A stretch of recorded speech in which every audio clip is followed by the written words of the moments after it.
Hello, Degrassi fans, and welcome to the Degrassi Kid Podcast, where each week we break down the history and impact of our favorite teen TV show. I'm Jocelyn, and this week I have a question for you. When's the first time you heard about what it means to be non-binary?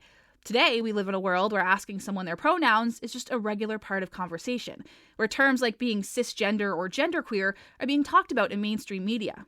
It's hard to imagine, but as early as 5 or 6 years ago, these conversations just weren't happening. For me, I first heard about what it means to be non-binary from an episode in Degrassi Next Class, when 17-year-old Yael Baron came out like this. I feel in between. I don't feel like a girl or what everyone thinks is a girl. I don't like makeup or stuff like you do. I really, really hate my boobs. But I don't feel like a boy either. Degrassi has always been the first to pioneer conversations around sexuality and gender identity from a teenage perspective. In 1987, the Degrassi kids started a rumor that their favorite teacher was a lesbian, ultimately learning the lesson that it's okay to be gay. In 2004, Degrassi was boycotted when they depicted their first homosexual kiss between Dylan and Marco. And in 2010, Degrassi broke barriers all over again when they introduced the very first trans character in a scripted series, telling stories about Adam Torres as he explores high school as a trans student. So in 2017, it was no surprise that Degrassi was going to do it all over again when they introduced their first non-binary character named Yael. Yael showed us what it means to be gender fluid, what it looks like to bind your chest, and how to handle relationships when your boyfriend identifies as straight, but you're not a boy or a girl. The downside to this storyline is that Degrassi Next Class was canceled at the end of the season, meaning we never got to see Yael as non-binary for more than a few episodes, leaving all of us to wonder what would have happened if Yael spent their senior year as the first openly genderqueer student at Degrassi. Well, let's find out. Today, we're sitting down with Jamie Bloch, the actress who played Yael on Degrassi. What does she think would have happened to her character? How does she reflect on playing such a monumental role? And what was it like after Degrassi when she produced her own movie with her on-screen boyfriend, Spencer McPherson? Today on the Degrassi Kid Podcast, we're sitting down with Jamie to talk all things Degrassi. Whatever it takes, I know I can make it through. And if I hold out, I know I can make it through. Be the best that I can be. Whatever it takes, I know I can make it. I know I can make it through. Jamie, welcome to the Degrassi Kid Podcast. I'm so excited to chat with you. Hello. Thanks so much for having me. I'm so excited to be here. I've been really looking forward to this interview because, as we all know, Degrassi's the show that helped me come out of the closet.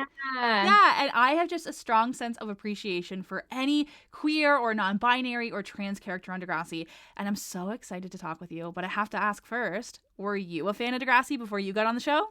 Yes. So funny story. First time I ever auditioned for Degrassi, I was in the 8th grade. So I was so little. I was like 12 or maybe a bit older, maybe 13. Mm-hmm. And I remember getting the audition and being so excited because Degrassi was like the end all and be all for Toronto kid actors growing up. It's like, if you made it on Degrassi, you made it. So I remember I was like, oh my God, I'm finally at the age I can audition for Degrassi.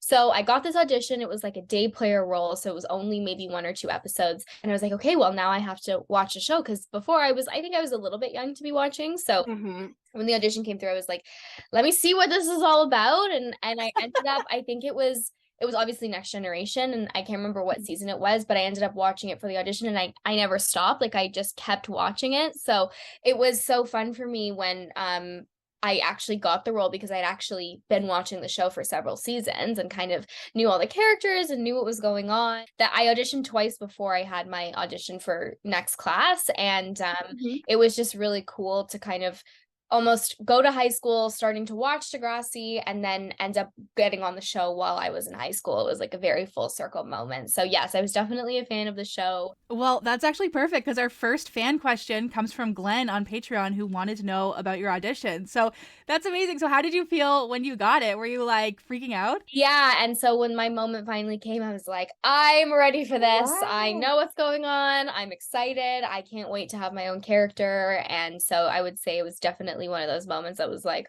oh, I can't believe we're doing this. I love that. Do you have a character or a storyline that stood out to you as being your favorite? Oh, that's such a tough question. They're all amazing. Yeah, they were all great. I remember, so another funny story, my older brother from Winging It, Dylan Everett and Demetrius Joya, who's also on Winging It. I remember when they got on the show, I was so excited for them. And I always was like very keen on watching their storylines because I knew them and they were kind of like big brothers to me when I was on Winging It. So Dylan's story was my favorite. Obviously it ended not so great, so that was really sad, but I loved watching them because it felt like watching them, you know, move forward from Winging It in a sense, and then I got to have my time, so that was really special. So those always stood out for me just because I knew them well at the time, and I was just so excited for them, so that was really fun. That is so sweet. Oh my gosh. You know, such a sad story with Cam, but honestly, such a testament to Dylan's acting. I mean, Cam was only in Degrassi for like 20 episodes, and look at the impact that he made in that short period of time. 100%. Did you know that every single month I mail out packages to Degrassi fans? Yeah, you did. Last month we gave out ID tags of your favorite characters like Eli, Fiona, Claire, and Adam. And this month I thought, hey, why don't I get you guys some Degrassi lanyards to put them on? Replica Pop Culture is helping me give out Degrassi lanyards to all subscribers of the Degrassi Kid Mailout tier on Patreon. And since we have a special guest this week from Degrassi Next Class, they decided to launch a brand new set of ID tags with your fan favorite characters like Maya, Miles, Lola, and Yael. You can use code DegrassiKid to get 20% off your purchase, linked in the description, and a special shout out goes to Evie Treasure's Etsy shop, who is giving you Degrassi themed buttons and a 20% off discount. If you're a fan of Romeo and Jules, then you'll love what they've just uploaded. Thanks to Ruby, Josie Vins, Julianne, Trevor J, Vince, and Marisa for being brand new subscribers on patreon.com/DegrassiKid. Your support means the world to me. But for now, let's check back in with Degrassi's Jamie Bloch.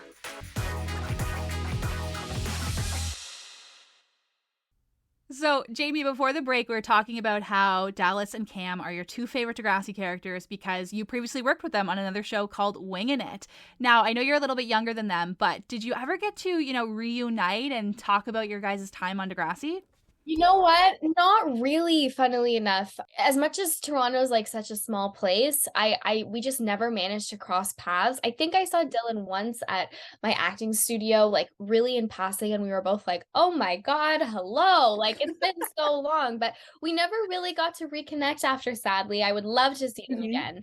I would love to see what they're up to. I think I follow both of them on social media, but it's been so many years since Winging It. They knew me when I was like 8 or 9 years old, and now I'm like a whole person by myself. So it'd be really fun to kind of catch up at the stages of life we're at now. But you would think that, both of us, all three of us, should I say, being on the franchise, we would have had a chance to run in. But I think because Next Class was a different version of the franchise, it just never really gave us the opportunity. Well, if you ever run into them, you get to say, guys, I did it too. Yeah, I'm like, I'm part of the club now, guys. Come on.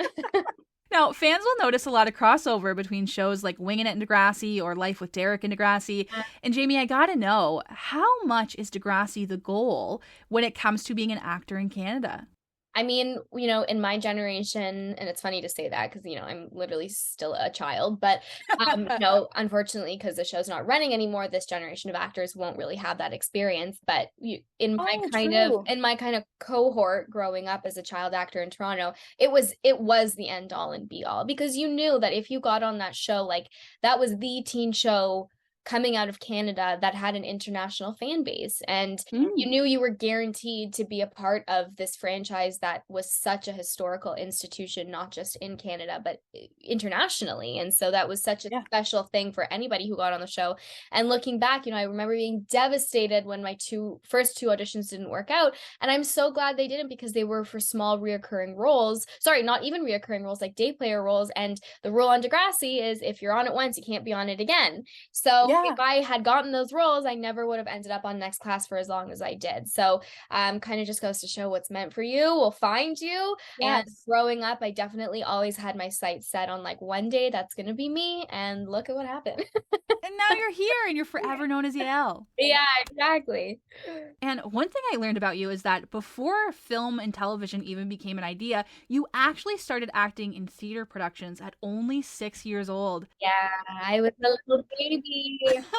What was it that made you so excited about acting at such a young age? Good question. Honestly, I was such a shy child, believe it or not. Like my mom always talks about how in preschool, when we had like our Hanukkah end of year concerts, holiday concerts, I would like cry behind her leg and not want to go on stage. And something switched in the first grade. I don't know. I remember there was this after school program that ran twice a year that would do plays. And I literally still remember the moment of me. This is how crazy this is. Sitting on the carpet as a 6-year-old and hearing the announcement play. Wow. And hearing somebody come on and say Act One Productions is, coming to Thornhill Woods Public School. That's where I went to grade 1 and 2. And I was like, I have to do this. I was like, this is what I have to do at 6 years old. Somehow I just had this gut thing. I think that was the first time I listened to my instincts. And I came home and I said to my parents, I want to be in the play. And they were like, do you even know what that means? Like, you're going to have to go on stage. And I was like, no, I want to do it. And I did The Wizard of Oz for the first time. And something about it just hooked me in forever. And I came out of my shell and I did the one after the other. I kept signing up. And that was it for me. The acting bug had sunk in deep, deep inside. And I haven't been able to shake it since. And it shows. If you go take a look at Jamie's IMDb page, there's like 20 credits there before you even turn like 20 years old. Okay, so you auditioned for Degrassi a couple times and you don't get it, but that's okay because eventually you get cast as Yael. Do you have any standout memories from your next class audition? 100%. So I was actually shooting a different film at the time, and I was traveling between here and Montreal and New York while I was filming. And I remember sitting in the airport in Montreal and the audition came through and I was getting ready to fly home and I was with my dad and I just looked at him and I was like, this is my role. Like, I'm doing this. Like, I have zero doubts that I'm going to get this role. And I love that. Sounds crazy because you're like, okay, humble yourself a little bit. But there was just, you've been rejected twice. Yeah, it was less of like me being like, no, I'm the best. I know I'm going to get it. And more of just this feeling of like, this is my time finally. The funniest thing happened. I actually showed up for my first audition a week early because they usually, when you get an audition, it's for like the next, couple days, the current week you're in. It's very rare that they send auditions, a week or two in advance. And so I just had looked at the day and not the date. So I was like, oh, Monday. Okay. It's this coming Monday, but it ended up being the Monday after. So I remember showing up at the studio, not the Degrassi studio yet, the initial casting studio. And I was surrounded by all these little kids.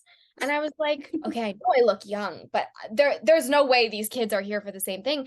And I saw a sign on the door that said Odd Squad Auditions, which is a kids show that's also out of Canada.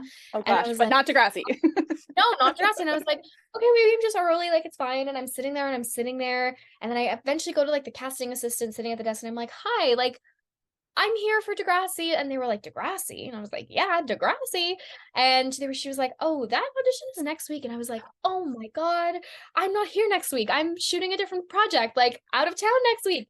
Luckily, like I knew the casting director and she was like, it's fine, just bring her in, don't worry. And so I did my audition. Oh my God. And then I remember I was back in Montreal shooting this other project. I was with a co-star at her house. She was a local to Montreal and we were having dinner and I got the email from my agent that I was getting a call back. And keep in mind, this was not for Yael yet. This was for a different role. This was for a role they had called Darby or something like that. And so it was for a completely different role, but they wanted to see me for a callback for this Darby role. And this time it was at the studio. So I was like, obviously freaking out and I was so nervous, but I remember going into the studio and I had like these little glasses on. I was looking all ready for the role. And I just had this feeling of calm, which like never happens. Like I had prepared so intensely for this audition. I had done so many sessions with my acting coach. I had practiced so hard. And I just got there, all these people who looked so nervous. Like obviously I was nervous, but I was like, I am meant to be here. Like I'm fine. I'm good. And I did the audition. It went super well. And then literally days later, I'm leaving school. I remember standing in the hallway at my high school and my mom calls me, or I got an email or something. And they were like, they want you back at the studio for a different role. It's going to be a chemistry read. So just prepare these new sides, whatever, which is like the script. And we'll see you then. And so I went to this third round of auditions and I ended up doing a chemistry with Spencer McPherson. And this was for the role of Yael. So they had decided, okay, we're not casting Darby anymore. We're casting for Yael.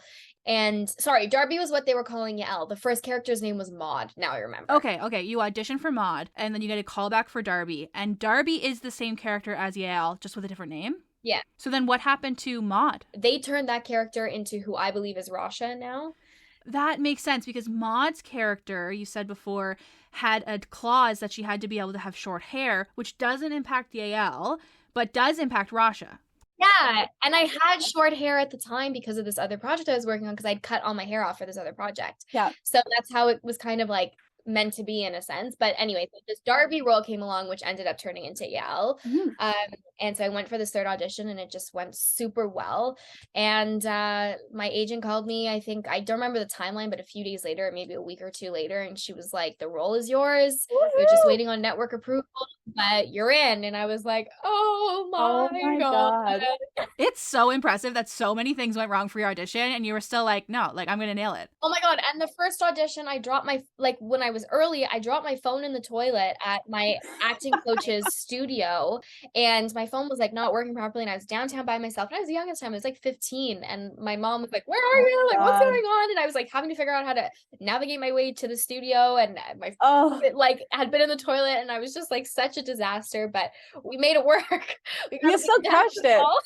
Oh my God. I feel like by that point I'd be like, okay, the universe does not want this to happen. But you were like, no, it's happening. No, I was so focused and so like, no, this is happening for me, that nothing could have gotten in the way, and clearly nothing did. Now, you mentioned that in your audition you did a chemistry read with Spencer, who plays Hunter on Degrassi, and clearly it went well, because a few episodes later you guys are locking lips in the gymnasium. Yes. And it's my understanding that was your first TV kiss. How did it feel to have that moment with Spencer? That was so stressful. Not in a bad way. Like, I was so little. I was 15. And the way that Degrassi worked, it's very different than regular film sets that, you know, you're working 12, 14, 16-hour days. Degrassi had like a hard out time at 7 p.m., which is very... Oh, I love that. Yeah, it's not standard. But we had a hard out time at 7 p.m. And what that meant was whoever had the last scene of the day, it was always a little bit of a rush to get it out, you know?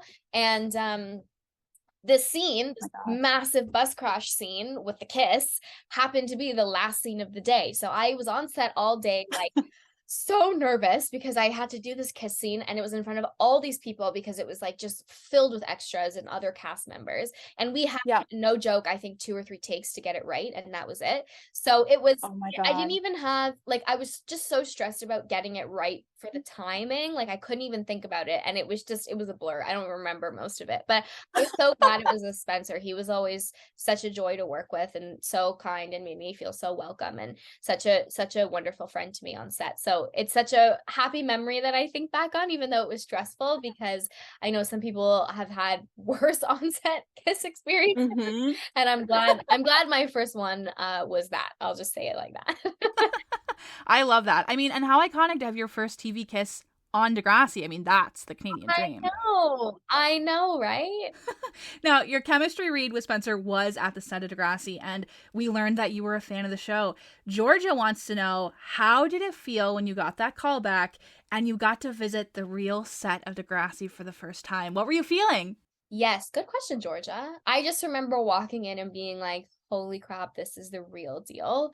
Like, I mean, you've been to the studio, and when you walk in, there's just awards and photos and memorabilia everywhere. And I just remember thinking, and you can see the school also, even though it's on the back lot, you can see it when you drive in. And I just remember thinking, oh my God, like, I can't believe I'm here. And I was so overwhelmed in a good way, because I could feel the importance and the history of being in that space, and how lucky I was to even be considered to be on the show. And so I remember feeling just this like overwhelming sense of like awe, if that makes sense. Yeah.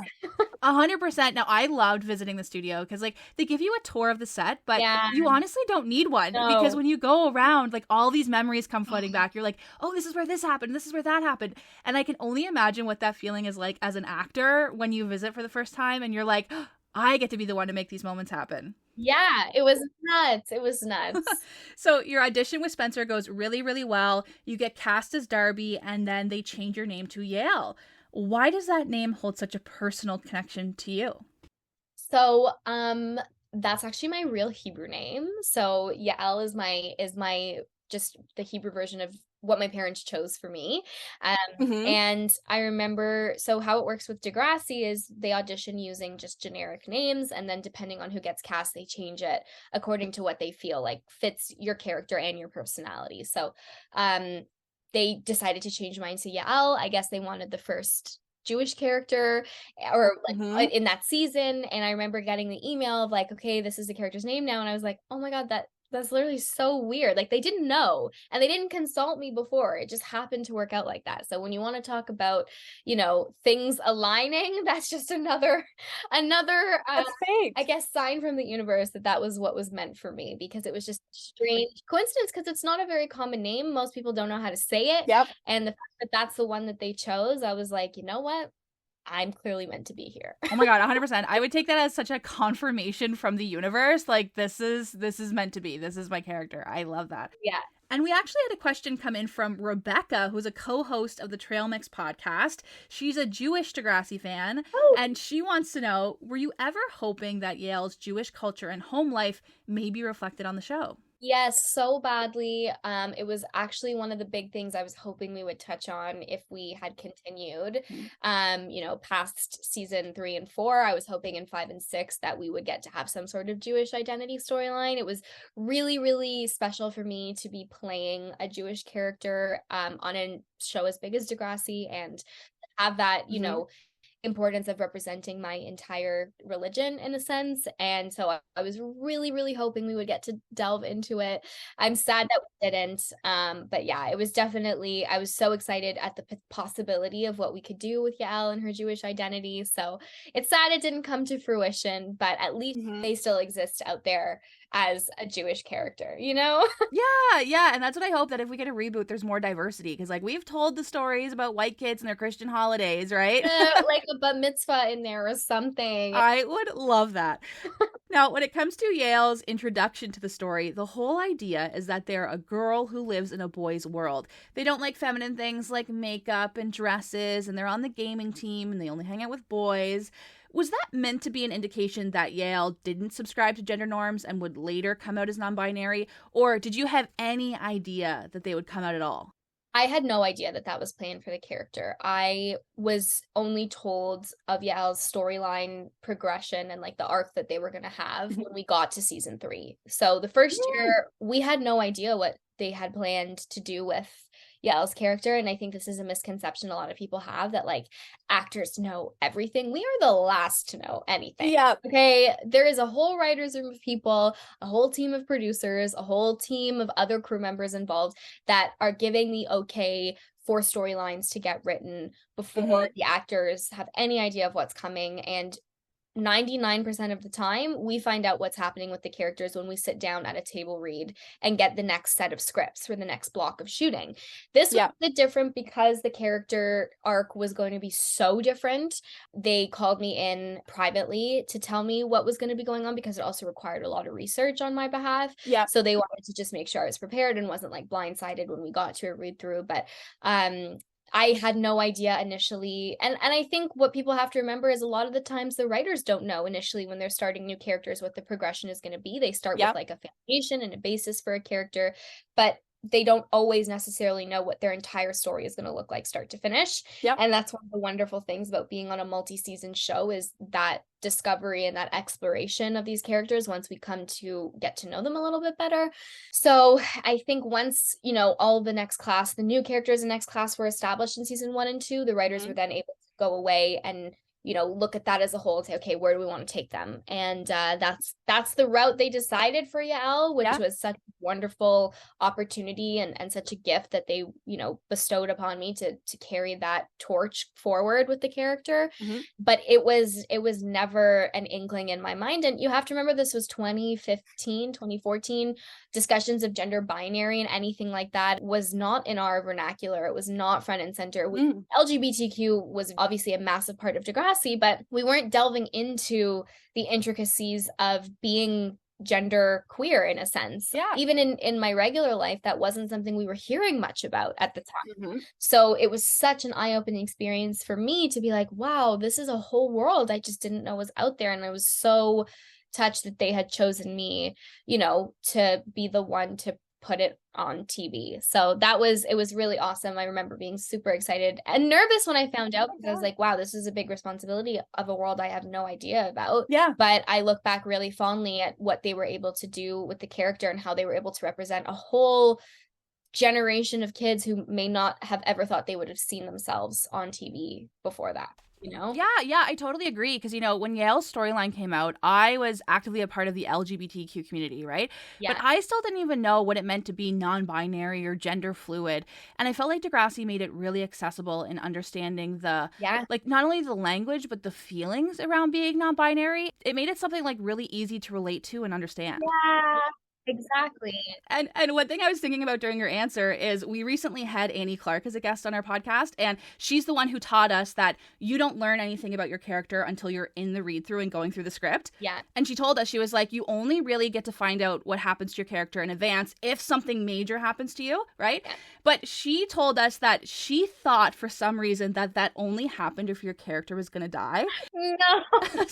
So she's sitting in one of these read throughs. They're all ready and about to start. And then Linda goes, oh, wait, and stops the meeting and says, Annie, can I talk to you for a second?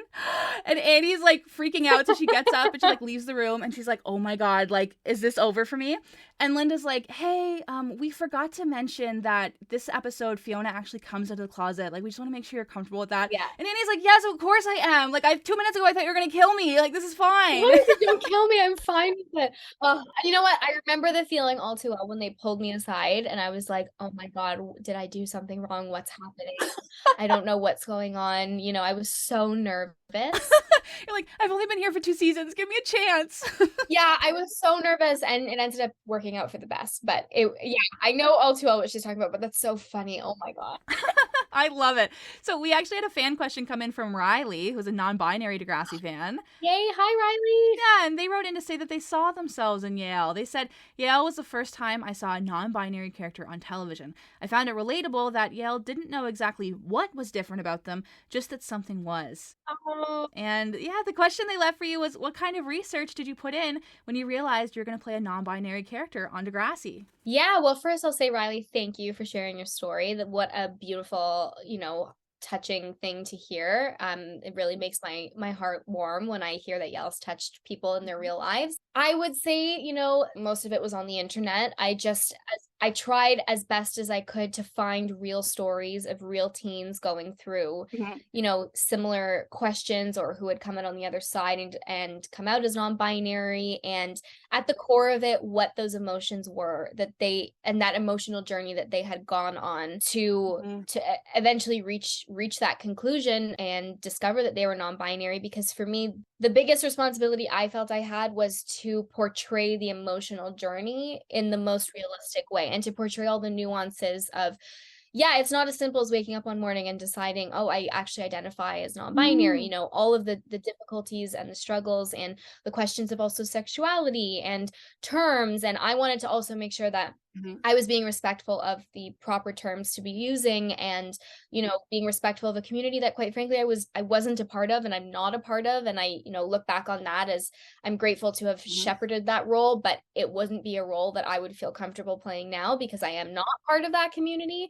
But I'm very, you know, at the time I still wanted to do it justice and make sure that I knew as much as I possibly could if I was going to be representing them. So I did a lot of research to find as many blog posts and social media posts and interviews and YouTube videos of teens who had had a similar story so that I could draw on their experiences and essentially communicate at the heart of it what's relatable to everybody, and that's the emotion behind it. Everybody knows what it feels like to be confused or questioning or, you know, angry or upset, and I just wanted to bring out the humanity of the situation the most. So that's kind of how I prepared as much as possible, and the team at Degrassi was really helpful. If I had any questions, I could speak to, you know, I think if I remember correctly, they set up conversations with real teens who were non-binary, if I remember correctly, so that I could ask specific questions and, you know, get proper verified answers from the right source. So I was really well supported in the research that I was doing, but it was tough. I mean, I was 15, 16 years old, taking on this massive, task ahead of me. And I just wanted to make sure that I was doing it justice. So yeah. Oh my gosh. And not to bring up Annie Clark again, but Annie Clark, when she was on her podcast, one of the questions that was submitted to her was, would you ever play a lesbian character again? And her answer was kind of like, would I be comfortable? Yes. Should I be the person to do it? No. And it's really comforting to hear from actors like you and Annie who really like pioneered these queer characters on Degrassi, because we need to remember, like, as much as, I'm really gay now, it's like a whole part of my identity, but back in the day, Fiona was the one who taught me what being a lesbian even was. So it's really incredible to hear from you guys now and your perspective and how you reflect on it, because it's just so good to hear that you're thankful for getting that opportunity, but recognize now that that path needs to be cleared for somebody else. Yeah. And going forward, you shouldn't be the one who plays those roles. Yeah, no, not at this day and age. We've progressed enough, and there's enough talent out there that, people who actually identify as non-binary should be telling their own stories. And so like I said, as grateful as I am for the role, I don't necessarily know if I would be okay with taking that on nowadays. But you live and you learn and you grow up, and society learns and we mature, and we can look back fondly, but also acknowledge that, hey, it's not the same path forward for us. And shout out to James from the Degrassi Generations Facebook group. He's the one who left a question asking how you reflect on playing one of the first non-binary characters. So that's perfect. And I think, too, that sometimes it's hard to forget that Degrassi truly was the show that was pioneering these conversations, because so many people are going back and watching it now or rewatching it again. Yeah. So it seems like, Yael, if you watch Degrassi's Class on Netflix, it seems like this episode was only shot like a year or two ago. But no, it's 2016 is when they were telling these stories. So I think it gets lost that these stories were being pioneered by Degrassi, and maybe now Yael's story might even seem a little more outdated in terms of some of the language and ideas that they're expressing them and how they're expressing them. But ultimately, like, that's the first conversation. That's an amazing first conversation to have on TV. Exactly. And I'll clarify why I'm all of a sudden bringing up Annie Clark so much, besides the fact that I'm obsessed with her. Before this Zoom call, Jamie and I were talking about how she ran into Annie this past weekend. Yeah. Can you tell everybody what it was like to see Annie Clark? It was so lovely. We've met a few times before, but we've never had the chance to really have a conversation. And we bumped into each other at like a PR event, and she was just so warm and welcoming. And it was really nice to just have, one-on-one time with her in a setting that wasn't Degrassi related. I just think she's really wonderful and really kind and sweet. And I think we're definitely going to get lunch or something after bumping into each other, because we, oh my God, I love that. And yeah, she was just wonderful. It's just another perk of being a part of such a great institution such as Degrassi is all the people involved are just wonderful. So that you're in good hands when you're meeting somebody who's been on the show too. I love that. I don't know if I've gotten it across that I'm obsessed with Annie Clark, but I am. Yeah. She's actually the one who told me to start this podcast, and when she did, she made a lifelong commitment that she will be on the podcast whenever I want her to. Oh, that's so sweet. So we are big fans, Annie Clark on the Degrassi Kid Podcast. That's so nice. No, speaking of Degrassi super fans, what about you? Do you still get recognized from fans, or do you hear anything about how Yael impacted them? Yeah, I used to, when the show was out premiering and stuff, I would get a whole bunch of messages online, and I've had some people come up to me in person, and it's just always so touching when people are so willing to be open and share their stories and talk about how the show and Yael affected their own personal journeys. And it always means so much to me, because it's really scary putting your work out there and not knowing if people are going to love it or hate it, or if they're even care enough to watch. And when you sometimes see the impact that it can have in corners of the world that you never thought it would ever reach. I remember I was traveling with my friends, and I was in Croatia of all places, like at this random, oh my God, random hotel getting breakfast, like the randomest place in the world. And somebody came up to me and was like, "Are you from Degrassi?" And I was like, "What the hell?"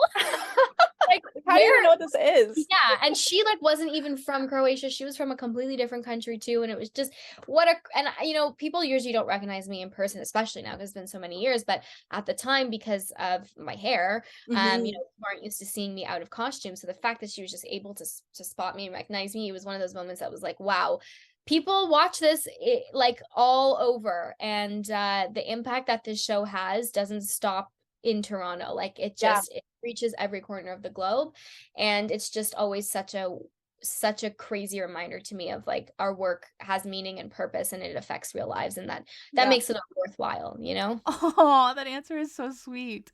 Now, our next fan question comes from Marie, who wants to ask us a question about a specific moment in Yael's storyline. You know, Yael bravely starts to understand who they are and come out of the closet, and one of the people they come out to is their boyfriend Hunter, who doesn't react all that well. He gets a little defensive, and he starts to think, well, if you're not a boy or a girl, what does that make me? So Marie wants to know, what did you think about the way Hunter reacted to Yael's coming out? Ooh, Omri asking tough questions. I think obviously it was not a desired response that Hunter gave Yael, and I think a lot of people were disappointed in his character. It doesn't excuse his actions, but I also think it's important to remember that they're telling stories about real teenagers in stages of their lives where they might not have the maturity and the understanding to emotionally respond to big life events in an appropriate way. So while I don't think that justifies ever shaming somebody for how they truly feel and what their identity is, I also think Hunter, you know, was a regular 15-year-old boy and probably didn't have the emotional maturity to grasp what was going on. And unfortunately, that's just the facts of life for a lot of people out there. And it's, I think, a very realistic thing to have happen. That being said, it was still very disappointing to read because I remember being like, Hunter, no, come on. Just love you who they are. It doesn't matter. Yeah. And I would have been really interested to know how that progressed in season 5 and 6, where that would have gone, how their relationship would have taken place. But I think when you're watching a show about teenagers, that's an accurate reflection of what teenagers are actually like. You have to expect emotionally appropriate reactions for that age group. That being said, you know, I think we've come a long way since then. And I think you know, this generation of teenagers is really well educated and have been exposed to a wide variety of identities from an early age, as they should be. And so I would hope that this generation is a lot more open and accepting than, you know, we were maybe several years ago. Yeah. And honestly, that's kind of the same answer I give whenever people ask me who my least favorite character on Degrassi is, because I don't have one. I think even if you're a character who, you know, brings a gun to school or shoves a gay person into their locker, you are there to drive the story forward and show the realities of life. So I really don't have a least favorite character.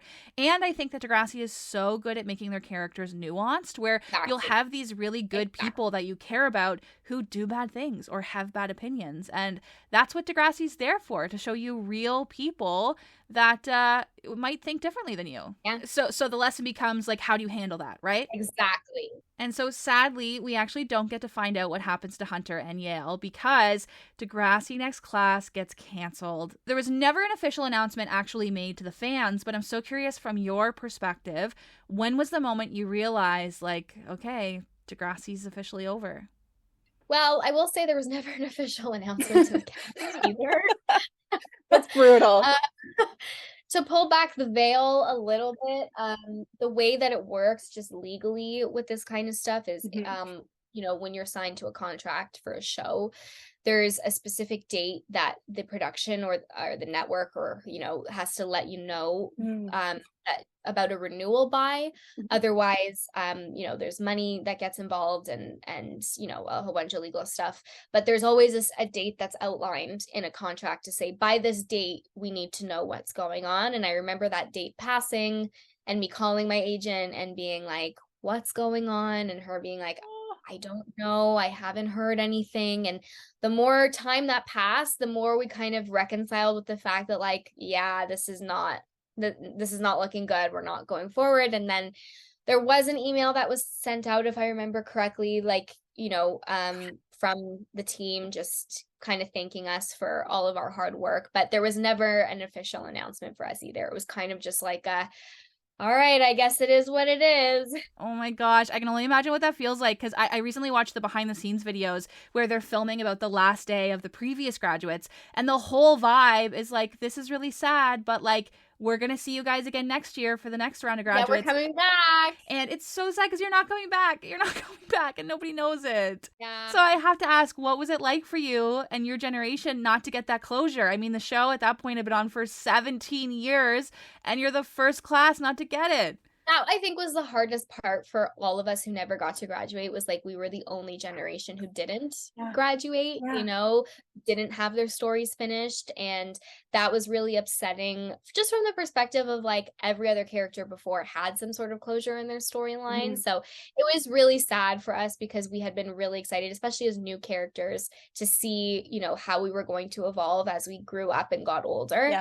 And, you know, I had this vision in my mind that like, you know, I was supposed to finish based on my contract shooting the show when I was like going into university. And it would have been a really insane progression to see what that would have looked like, considering I started in the 10th grade to have finished all those years later. Like, I think that would have been what a chapter in my life, you know?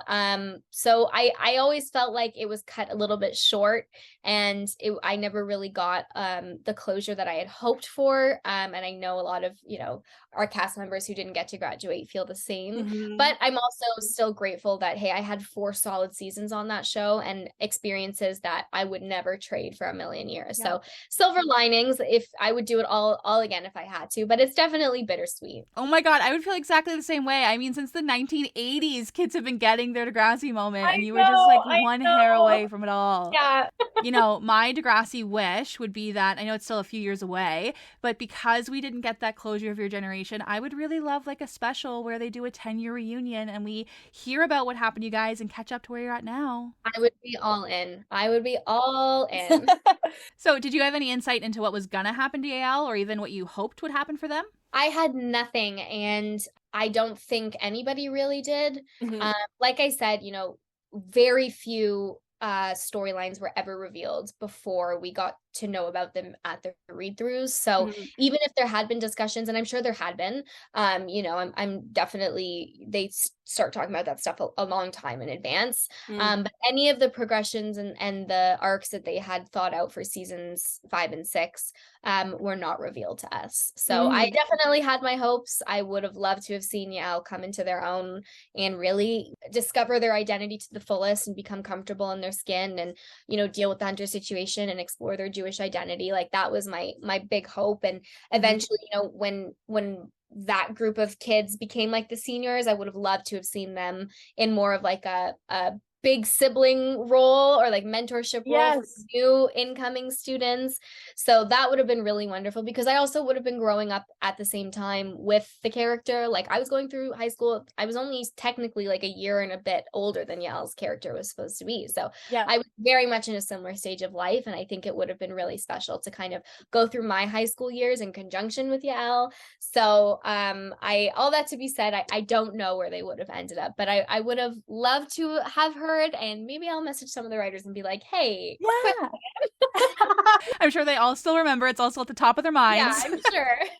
But honestly, Yael's story was the one I was most excited for, because I remember the feeling of finishing season 4 and like waiting and waiting and waiting for season 5, and like coming up with like ideas with fans online of what we thought was going to happen. And then like 2 years go by, there's nothing. And I think Stefan Brogren was the one who first said something. He tweeted about Next Class, and he said, this was a show that ended way too soon. And that was our first even nod that the series had been officially canceled. So yeah, that's what it was like from the fan perspective. Yeah, we weren't encouraged to speak out about it for a while. I think maybe because there was definitely stuff going on behind the scenes to see if they could try save it. So I understand that. But yeah, that's why it just kind of, there was never a cemented like, hey, we're done. It was just kind of like, okay, I guess enough time has passed to just kind of figure with it. It's not happening. Yeah. It's so hard to hear, but it does make sense. You know, as much as we love Degrassi, and as much as like if you put it back on the air, people will watch it. At the end of the day, no matter how much we love Degrassi or Linda loves Degrassi or the fans do, ultimately Degrassi is a business, and we might not see that way. Linda might not even see it that way. Yeah. But the networks who run ads and have to, you know, pay for the show do see it that way. So It's sad, but I get it. Yeah. Amber is actually going to help us segue into a happier topic. Her question is, what is your favorite project you've done outside of Degrassi? Ooh, Amber. I would definitely say one of my favorites was the project I was working on at the time that I booked Degrassi, The History of Love. It was a feature film that I shot, like I said earlier, in Montreal, New York, and I cut all my hair off for it. And it was like my first like big movie production that I worked on. Like it was like a legit movie. And I just have really fond memories of that time in my life and feeling like I was, you know, taking steps forward in my career and really working on a script that I loved, and it was close to my heart because it had some ties to the Holocaust, and you know, it was a Jewish story, and even though that wasn't my specific storyline, I was just really proud of my involvement in it. So that was definitely, I think, a highlight, one of the highlights of my career so far. Oh my God! So you get this incredible movie experience, and then you immediately book a dream role on Degrassi. Yeah, I mean, booking Degrassi at the same time was definitely like just one of those moments that was like, pinch me, like I can't believe this is happening. So wow. And to think it all started with The Wizard of Oz. Literally, it all started with that yellow brick road, and look at me now. All yellow brick roads lead to Degrassi. Exactly. Another project you did outside of Degrassi was your own film called Reflection. You wrote it, you produced it, and you even cast Spencer McPherson, or Hunter, as your leading co-star. How did it come about that you were going to make this movie? So I started writing when I was in grade 9. So like I would say a year and a bit before I started Degrassi, and it was like an outlet for me. I'd always loved writing, but I decided I had like a bit of a tough period in that stage of my life with my career, which is funny to say because I was like 13. But I'd worked a lot. I'd worked a lot as a kid, and then you know you hit certain stages in life where things just slow down based on the age that you're at, and I hit one of those periods, and I just had needed some sort of creative outlet, and it turned out that writing was that thing for me, and I fell deeply head over heels in love with it, and storytelling just became my way of, you know, understanding the world and understanding my feelings and what I was going through, you know, growing up. And so I started writing what is now Reflection as a feature film when I was in grade 9. I just had this idea for a story, and I stuck with it for a really long time. Like I would skip class, like I'd skip math class, and I would sit in the hallway with my computer and I would just write scenes and scenes and Who scenes. needs math? Who needs math? We don't need it. Yeah, I was like, screw that. I don't need math. I'm gonna make a movie. I love that. Yeah. And I was really grateful. I had a mentor who I had met who was a producer on a film I did when I was 8 or something like that, like a feature, a horror movie, should I say? Yeah. And my mom had always kept in touch with him. And when I started writing, she was like, you know, you should reach out to him. He's a writer. See if he can give you some advice, whatever. And he just took me under his wing. And when we got to the point where I had a lot of good material, he said to me, okay, I'm going to give you the funds for the short film. I'm going to introduce you to a director. Let's get this made. And I was like, I was 15, 16 Wow. years old. And I was like, holy crap. Like, that is just so nice of you. And it was still to this day one of the kindest things anybody has ever done for me. And, you know, the time and money he invested in helping me make that happen, just because I was a girl who had an interest in writing. He just really wanted to get the ball rolling for me in that regard. And so it took, I think the process start to finish was maybe a year. And he introduced me to a wonderful director who made all my dreams come true. And we got this, we got it made. And at the time I was working on Degrassi, and I remember seeing Spencer and thinking, okay, well, he's perfect for what I've been imagining for the past year and a half. Like, he had the acting chops for it. He had the right look. We had the chemistry. I was like, you know what? Let me just ask him, see if he's interested. And he was. And so we shot it over the course of a weekend. And it was just such a crazy experience to say, I wrote this and now it's coming out of my brain and it's in real life. And all these adults are working on it and taking it seriously when I'm literally like, guys, I have homework to do. And it was just such a wonderful, wonderful experience that really affirmed for me when I was young that being on the other side of the camera was going to be a big part of my career. So to this day, yeah, it's just such a fun memory for me because just the people who blindly believed in me and like just agreed to make this story that this 15-year-old wrote, which is so insane and nuts. Yeah. And it was such a defining moment in my career. And I'm so glad that Degrassi also, you know, managed to expose me to people like Spencer, because I think it kind of helped all the right pieces fall into place to make it come to life. Oh my God. I love how many things in your life where it's just like, yes, like this is supposed to happen for you. Yeah. And you know, so many things that did, and then there's so many things that didn't. So it just makes those moments that much sweeter, because there is so much struggle behind the scenes to even get to those places, that when it does all fall into place, it's just like, oh my God, finally, this is what I've been looking for. I really resonate with that, because that's exactly how I feel about this Mother of All Degrassi opportunity that I've been given. Yeah. Like Annie Clark and Linda Schuyler just believed in me and gave me this opportunity just on complete blind faith that I could do it. And it's so crazy what kind of impact that can have on a person, because like this is what makes Annie Clark one of my favorite people, is she looks at me and thinks, oh, Jocelyn can do anything, even if I don't think that. And it's just like changed my outlook on life. I'm like, yeah, you know what? Maybe I actually can do that. So Jamie, I have a few more Degrassi fan questions for you. The very next one comes from Evie, who wants to know, what's the most valuable thing you learned from being on Degrassi? Ooh, thanks for the question, Evie. I learned more than I could ever articulate, but I would think the biggest thing would be the principles of storytelling that I saw in front of me to tell such nuanced stories with so many people involved, I think always stood out to me.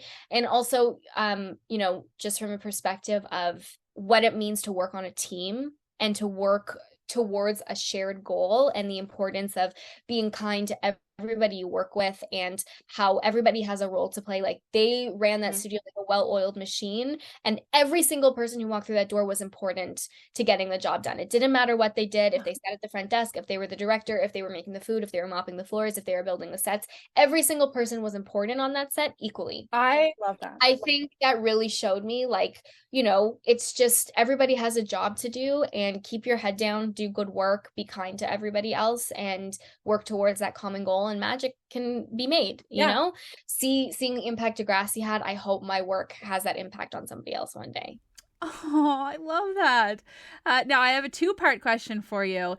Rachel wants to know, who did you get along best with on set? And Hannah wants to know, who do you still keep in touch with from Degrassi Next Class? Oh, Rachel, you want to know the drama, do you? Honestly, we got along with everybody. Everybody was wonderful. But, you know, I have my girl, Sarah. Sarah and I are still tight as can be. She's my best friend. She's you know, we're very close. We've had similar journeys as child actors, and you know, she is just on another level now with all of the wonderful success that she's had, and yet she's still my wonderful writing partner and friend, and we just laugh so much together, and we had a really special relationship from the start, and I'm just really grateful that we've been able to continue that all these years later. And you know, we're now like almost 10 years we've known each other, which is crazy to say. Wow. And it's just special to have somebody by your side who has shared such a crazy, unique experience, and, you know, wants to do the same things and has the same interests. It's really wonderful. Oh my gosh. Well, I'm so happy you mentioned Sarah, because this is a perfect segue into Linda Schuyler's book party, where I met both you and Sarah. Yeah. And the very first question I have to ask you is, what kind of first impression did I make as a crazy fangirl? Oh my God, no, you were awesome. Oh, you were so nice. It was no crazy fan impression. I was so refreshed to see you, and happy that like you were so excited to see us. I felt so important. I love that. No, you were wonderful. You were not like a crazy fangirl, trust me. Oh my God. Okay, thank God. That night was so much fun, and you guys were like one of the first people I approached, so your energy like set the bar. I was like, you know what? I can go talk to everybody. No, that's so nice. What a special memory. So were you excited to see everybody again? Like, who did you get to catch up with?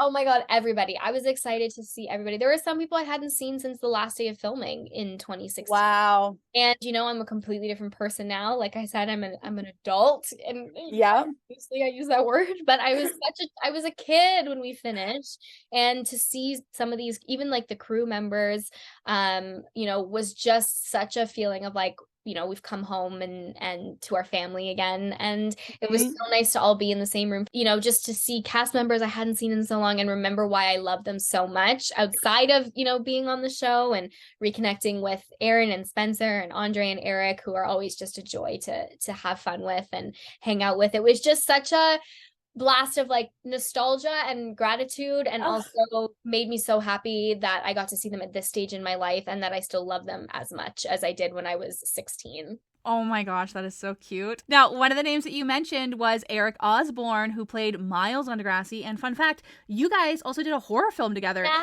Do you have any standout memories from reuniting with Eric and filming the movie together? Eric is the best. I was so excited when I found out he was going to be on the movie with me. We were shooting in Ottawa. I didn't know anybody. I was on my own. I was a little bit overwhelmed. It was the first movie I'd done where I was traveling by myself for it and staying alone, whatever. So when he was there, I was like, oh my God, a familiar face. And he's just always so kind and wonderful. And we would do really weird things, like go and get oatmeal together for breakfast at like this random oatmeal spot in Ottawa. And he just like went along with whatever I wanted to do. Oh my God. He drove me all the way from Ottawa home one weekend because we needed to go home for a long weekend. And he just like told me, hop in the car, I'll take you. It's no big deal. And he was just such a comforting presence to have there. And we always had such interesting conversations because he is not short of any interesting, unique fact. Like if you want to know something obscure, just go to Eric. He will tell you about it. So it was wonderful to not only get to work alongside him because he's so stupidly talented also, but to have that friendship was really special. I love that. It sounds like he's got the role of older brother figured out. You know, he'll protect you, but he's also like really weird. Yeah, he does. He's the best. All right, Jamie, those are all my questions for you. How do you feel about playing some Degrassi trivia with me? I'm really scared because I'm terrible at trivia games, so nobody make fun of me for my answers. I'm going to put myself out there and be brave, okay? Well, lucky enough, it's all about Yael, so I think you'll do great. Okay, oh my God, if I don't get it right, this is going to be so embarrassing. If you think you have whatever it takes to beat Jamie at some Degrassi trivia, then head on over to patreon.com/Degrassi Kid and subscribe at the Ultimate Degrassi tier or higher.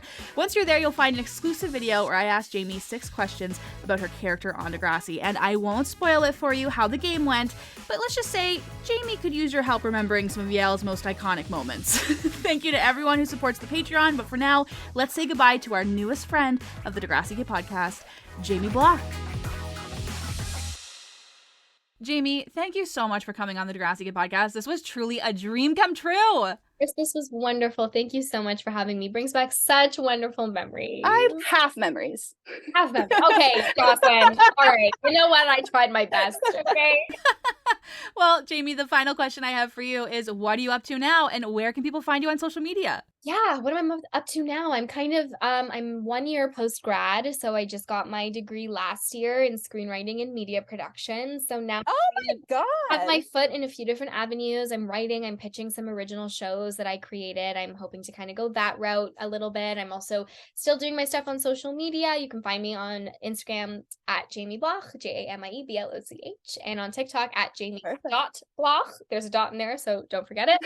And I'm also kind of starting a little bit of a foray into public speaking. I'm thinking, it's something I'm really interested in doing. So I may or may not have some fun stuff coming up with that. So stay tuned, but would love for everybody to follow along on Instagram, on TikTok, and kind of see where things go for me. Oh my gosh, I'm excited to follow along. Also, for everyone listening, Jamie also posts her scripts online as well, so you can keep up with that. But for now, we're going to say thank you to our Patreon subscribers and goodbye to Jamie. Bye, Jamie. Thanks so much, Jocelyn, for your time.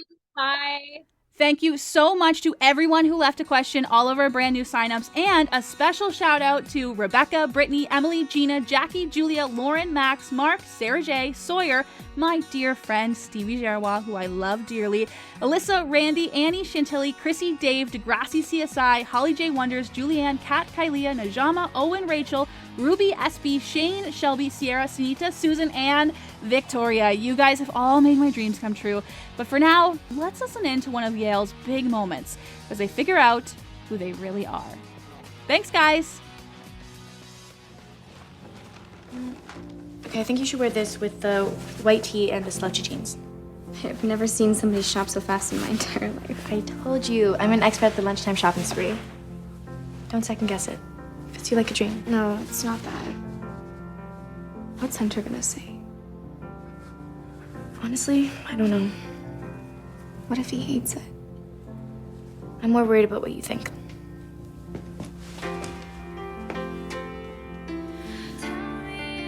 Oh my gosh, did I do it wrong? I'm so sorry. No. You did it exactly right.